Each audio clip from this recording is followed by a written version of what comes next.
আসসালামু আলাইকুম দর্শক, আজকে আমি আপনাদের মাঝে দারুণ একটি সুখবর নিয়ে এসেছি। এই সুখবরটি যদি আপনারা জানেন আর আপনারা এই বিষয়গুলো অনেকেই ভুল করে থাকেন, এই ভুল করার জন্য আপনারা কিভাবে এই কাজটি সমাধান করতে পারেন। ফেসবুকে আমরা অনেকেই মনিটাইজেশনের জন্য পাই না, কারণটা কি হতে পারে এটি আমরা অনেকেই অনেকভাবে মন্তব্য করি। মন্তব্যটা আসলে কি হতে পারে সেটা আমরা অনেকেই জানি না। এটি ভুলটি আমি আপনি সবাই করে থাকি। ভুলগুলো কি কি সেটা জানার জন্য আজকে ভিডিওটা আমার শেষ পর্যন্ত দেখবেন। যদি আপনারা ভিডিওটা শেষ পর্যন্ত দেখলে তাহলে আপনারা কখনোই এই ভুলটা আর কখনোই করবেন না, আর এর থেকে আপনারা সমাধান হবেন এবং আপনাদের মনিটাইজেশন অতি দ্রুত পেয়ে যাবেন।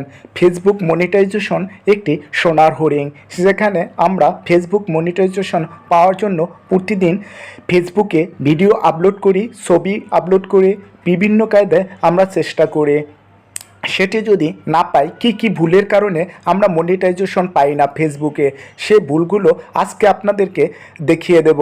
যে ভুলগুলো আমি আপনি সবাই করে থাকি, এই ভুলগুলো করার একটি সমাধান রয়েছে। আমরা এটা যদি আমরা জানি না দেখে এই ভুলগুলো করি, এবং ফেসবুকে কিছু অ্যালগোরিদমে নিয়মকানুন রয়েছে, যে নিয়মকানুনের মাধ্যমে আমাদের এই ভুলগুলো তাদের অ্যালগোরিদমের মাধ্যমে ধরা পড়ে, আর এই কারণে আমাদের ভিউজ কমে যায়, ফেসবুকে রিলস কমে যায়, এঙ্গেজমেন্ট কমে যায়। এই ভুলগুলো আমরা বারবার করতে থাকি, আর এই ভুলগুলো সমাধান আমাদের কেউই, কোনো ইউটিউব বয় বা কোনো ফেসবুকে যারা কাজ করে তারা এই ফেসবুকে আমাদের এই কথাগুলো কখনোই বলে না, আর আমরা এটি সমাধানও করতে পারি না। এটি সমাধান করার উপায় রয়েছে।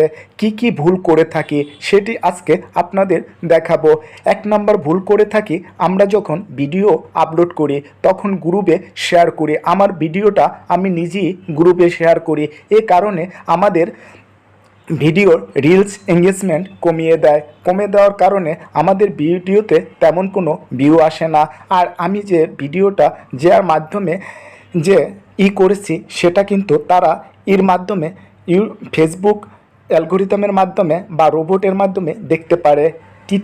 দ্বিতীয় নাম্বার ভুলটি আমরা করে থাকি, একটি ভিডিও আপলোড করলে সেটির লিঙ্ক আমরা অনেকের মাঝে ছড়িয়ে দিই।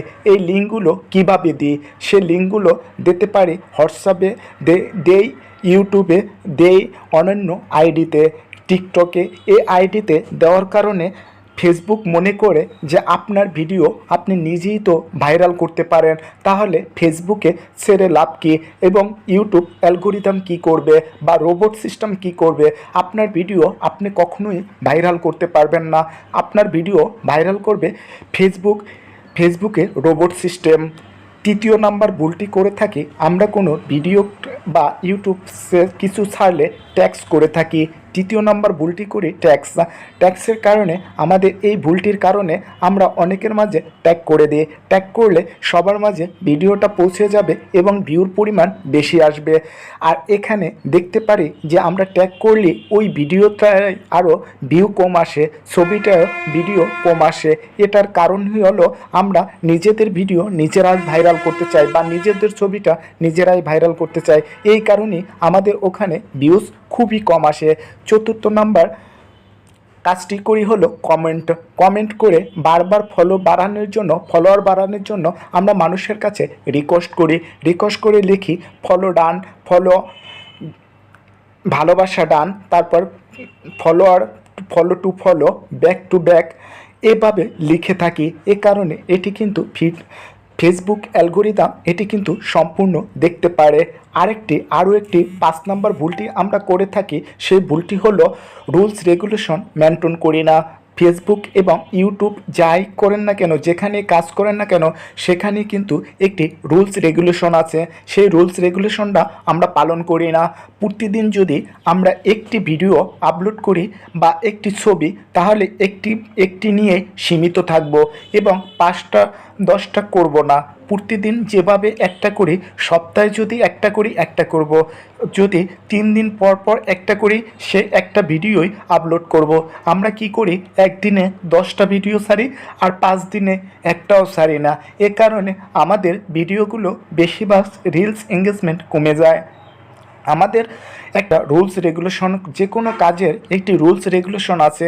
কাজটি যদি আপনি করেন সে কাজটির অবশ্যই কোনো নিয়মকানুন ছাড়া কাজটি করলে কখনোই আপনি সফলতা অর্জন করতে পারবেন না। সেই বিষয়টি আপনাদের মাথায় রাখতে হবে। আমরা কি করি, যখন নতুন একজন ইউটিউবার বা নতুন একজন কন্টেন্ট ক্রিয়েটর হই তখন রেগুলার ভিডিও আপলোড করে যায়। এই রেগুলার ভিডিও যদি আপলোড করে যায় 3টা 4টা, এভাবেই কিন্তু রেগুলারই 3টা 4টা ভিডিও আপলোড করে যাব। যেভাবে আপনি ভিডিও আপলোড করেন সেভাবেই করবে।